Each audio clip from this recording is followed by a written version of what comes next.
Hello, here's a quick little build overview of my TS Line WAP version. It's like heavily inspired from Crouching Tuna's version, which is way over any budget I like to spend for builds. So my version has no mage blood and no super big expensive stuff. It's like you can put it up for like 20 to 30 div, something like this, and speed clear tier 16s very comfortably. Um, so the main premise of my version of the build is that I use Cool Rain to fulfill the attack speed needs. Um, you need to reach 10.10 attack speed for the build to function. So I just went Cool Rain, and instead of investing all my gear and currency into attack speed like Crouching Tuna's version did, I just spent it to get like as much flat damage and crit multi as possible to compensate for Cool Rain.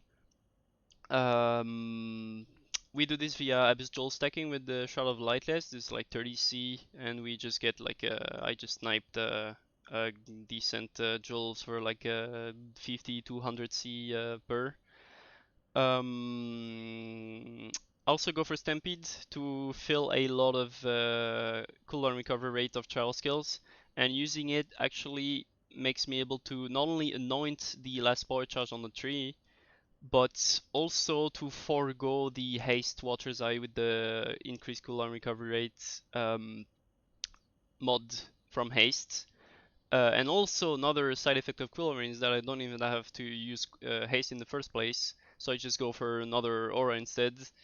Um, and not having to go for the Watcher's Eye mod, and like you can get to you need 204% increased cooldown recovery rate of travel skills for the build to function properly. And I just reach this. I just get the last percents of cooldown recovery rate on my Abyss Jewels here, and here.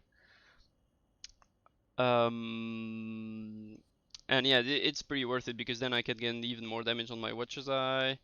And what else? What else?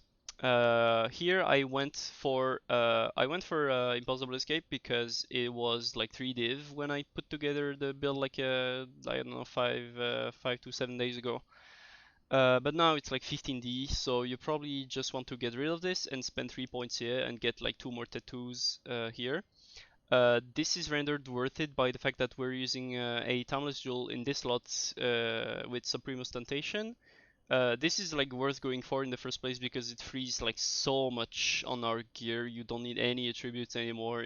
And you can like tattoo every fucking single little passive node.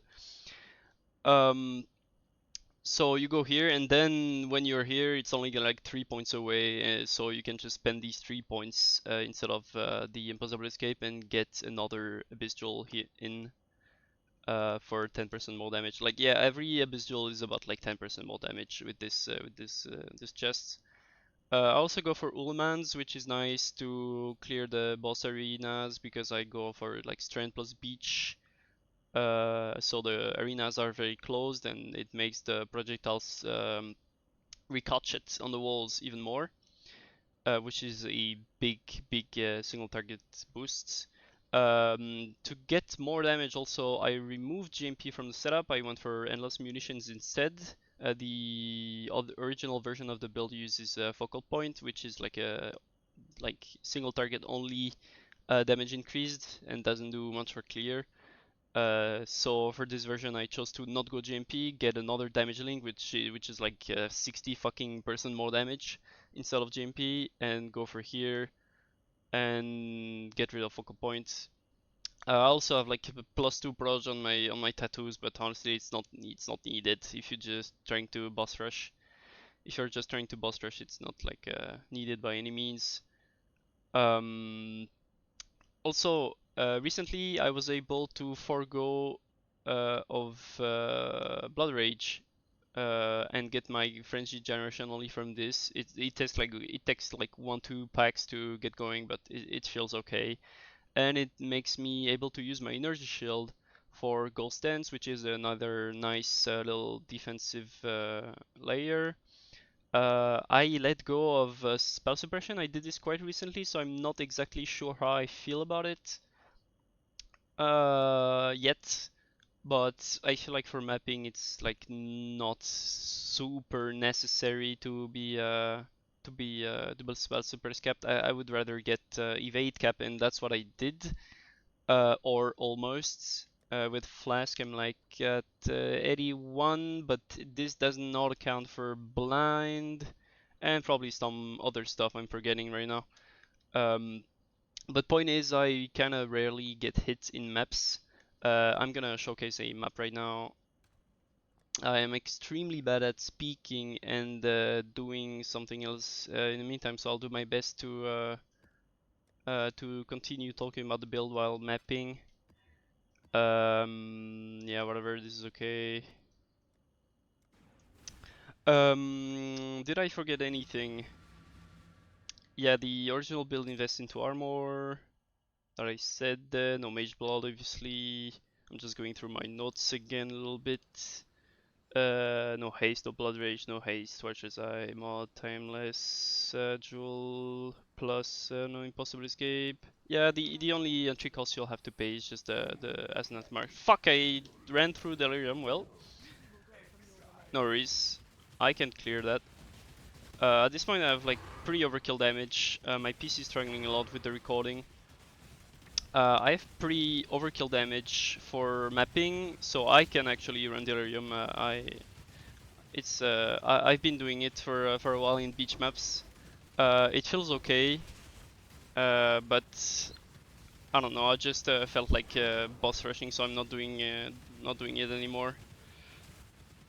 You get like, but you can get like plus 30 splinters quite reliably, so it makes a decent amount of currency from selling the simulacrums. I don't click on all the altars because it's mostly just reapy stuff. I only click if I see like chaos orbs or awakened sextants or shit that actually makes money.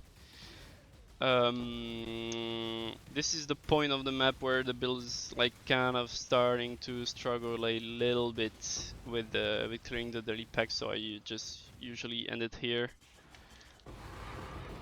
And I still get like 40 splinters, which is pretty decent. What else? I think that's it. I'm trying to not keep this, not make this go too long. You can clear obviously maps way much faster without delirium. You can literally just rush to the. If you're clearing your strain, you can literally just right click to the boss, and there's probably gonna be less than 50 monsters left on the map. Intimidate plus. Sorry for the whispers. Intimidate plus blind on these gloves is the way to go. Blind for a nice evasion boosts. Any other gear like rings is just like a minus mana cost and damage, and you need some accuracy. This is a failed double corruption venture. I went for grace here on the corrupted implicit because I don't need anything else, and it was cheap as fuck. Big damage. Yeah, I think that's it. You can ask any questions in the comments. I'll do my best to respond to them. I'll post the POB in the description, hopefully. And yeah, if you're interested in the build, you can maybe catch me on stream later. I don't stream super regularly, so yeah, just yeah. Hope you enjoyed the little build guide. And little disclaimer. This is yeah, I forgot this. This is a purely speed mapping build. The only resists we have is from the flasks and this 15% all res on this ring. So yeah, don't try to boss with this. Thank you. Bye.